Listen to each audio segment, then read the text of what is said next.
এখানে আল্লাহ পাক বলছেন মানুষের মধ্যে কিছু মানুষ আছে যারা তাদের নফসটাকে আল্লাহর সন্তুষ্টির জন্য বিক্রি করে দিয়েছে। মানে তাদের জীবনের মূল থিমটাই হচ্ছে আল্লাহ পাকের সন্তুষ্টি অর্জন। কোনো কিছুকেই তারা আল্লাহর সন্তুষ্টির উপর প্রাধান্য দিবে না। যদি কোটি টাকার অফার আসে হারাম, সে সেটা রিজেক্ট করবে, আল্লাহ নারাজ হবে। একটা সুন্দরী মেয়ে যদি জেনার অফার করে, সে রিজেক্ট করবে, কারণ সে আল্লাহকে ভয় করে। সে আল্লাহ পাকের জমিনের উপরে গায়রুল্লাহ বা কুফফারদের তাগুতদের কোনো লস ইমপ্লিমেন্ট করতে পারবে না, কারণ সে আল্লাহকে ভয় করে।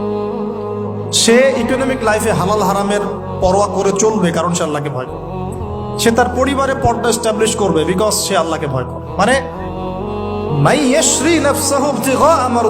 আল্লাহ পাকের সন্তুষ্টির জন্য নিজের নফসটাকে, জান মাল সবকিছুকে বিলিয়ে দিয়েছে। এই মানুষগুলোর সম্পর্কে আল্লাহ বলছেন ওয়াল্লাহু রাউফুম বিল ইবাদ। এই মানুষগুলোর প্রতি আল্লাহ পাক রাউফ হবেন, কোমল, নরম, সফট হয়ে যান। সুবহানাল্লাহ।